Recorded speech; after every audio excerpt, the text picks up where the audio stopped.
দিনকে দিন গভীর অন্ধকার। নরেন্দ্র মোদী যতই বক্তৃতা করুন, অমন একটা মিথ্যাবাদী প্রধানমন্ত্রী, অমন একটা নাটকের প্রধানমন্ত্রী ভারতবর্ষের মানুষ অতি পূর্বে কোনোদিন দেখেনি। অনর্গল মিথ্যা কথা বলে। একদিকে মোদীজি, একদিকে মমতা ব্যানার্জি। বন্ধুরা, আমরা কি একটু ভাবার চেষ্টা করব না? দুর্ভিক্ষ হলে কি হবে? খেতে পাবো না। দুর্ভিক্ষের দিনগুলিতে আমরা সিনেমায় দেখেছি, নাটকে দেখেছি, কত উপন্যাসে পড়েছি, সব জায়গায় ছিল এক আওয়াজ, মা দুটি ভাত দাও মা, আমি কতদিন কিছু খাইনি মা, এক মুঠো ভাত আমায় দাও মা, একটু ফ্যান দাও মা, একটু ফ্যান দাও। বাড়ির গিন্নি ওইসব কান্না শুনে বলতেন বৌমাকে, যা। সভা থেকে বলছেন অভিজিৎ গঙ্গোপাধ্যায় আগে চেয়ারে বসে কেউটে ছিল, এখন বর্তমানে গোখরো হয়েছে, কি বলবেন এই বিষয়ে? দেখুন, কেউটে গোখরো এগুলো উনি বলতে পারেন, সেটা আমাদের ওটা রাজনীতির ভাষা নয়।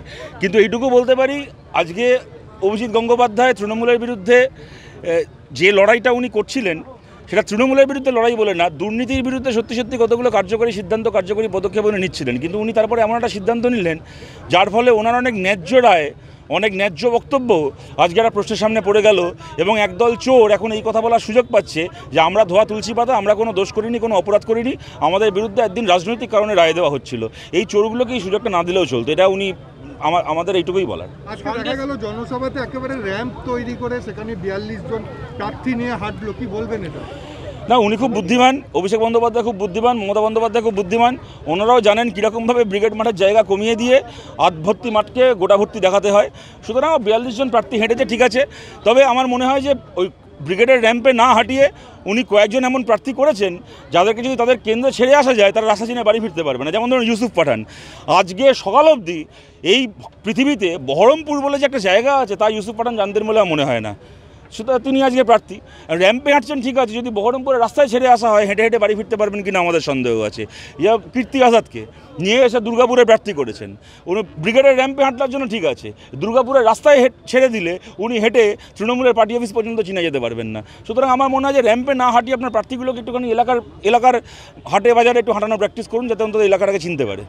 দেখা গেল এবার দেবাংশু প্রার্থী হচ্ছে, কোনো শুভেচ্ছা বার্তা দেবেন নাকি? আমাদের কাছে প্রশ্ন তো দেবাংশুর না, তৃণমূলের 42টা সিটে 42 জন প্রার্থী আছে। তৃণমূলকে শুভেচ্ছা বার্তা দিতে যাবো কেন? আমরা তো চাই 42 জনই হারুক। ব্যক্তি দেবাংশুর নয়, তৃণমূল কংগ্রেসের আজকে যে যারা, দেখুন এইটুকু বলতে পারি, প্রশ্নটা আজকে এটা কোনো ব্যক্তিগত দেবাংশুর বা কারোর প্রশ্ন না। তৃণমূল কংগ্রেস আজ যে 42 জন প্রার্থীর নাম ঘোষণা করেছে, তার মধ্যে এরকম 7 জন রয়েছেন যারা কিনা আজ থেকে কয়েকদিন আগে পর্যন্ত বিজেপি করতেন। যেমন আমার প্রার্থী তালিকায় এরকমও কয়েকজন রয়েছেন যারা কিনা বিজেপির বিরুদ্ধে গত কয়েক বছর ধরে লড়াইও করে আসছে, যেমন দেবাংশু বা আরও কয়েকজন। তো আমার মনে হয় যে বিজেপির বিরুদ্ধে এই লড়াই করে আসা দেবাংশুর মতো প্রার্থীদেরকেই উত্তর দিতে হবে, যার থেকে 7 দিন আগেও বাংলায় গেরুয়া ঝড় চাইছিলেন যে মুকুটমণি অধিকারী, তার সঙ্গে একসঙ্গে র্যাম্পে ক্যাটওয়াক করতে কেমন লাগছে এদের। কমিটির সদস্য কমরেড অঞ্জু কর, তার নাম আমি প্রস্তাব করছি।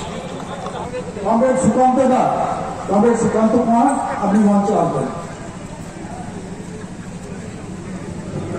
নির্বাচনী সমাবেশে যারা অংশগ্রহণ করেছেন তাদের সবাইকে সঙ্গে আমি অভিনন্দন যে আমাদের মিছিল এখনো আসছে, এখনো অনেক মানুষ আসবেন। আপনি কি জটিল কিছু সমস্যায় ভুগছেন? সমাধান পেতে চান? যোগাযোগ করুন প্রখ্যাত জ্যোতিষ ও তান্ত্রিক মনসারাম ভট্টাচার্যের কন্যা মনসা কন্যার সাথে। প্রখ্যাত জ্যোতিষ ও তান্ত্রিক মনসা কন্যা হাওড়া জানবাড়ি ও হাতিবাগানের নিজস্ব মন্দিরেও বসেন। যোগাযোগ 9830106967 আর 9239655323।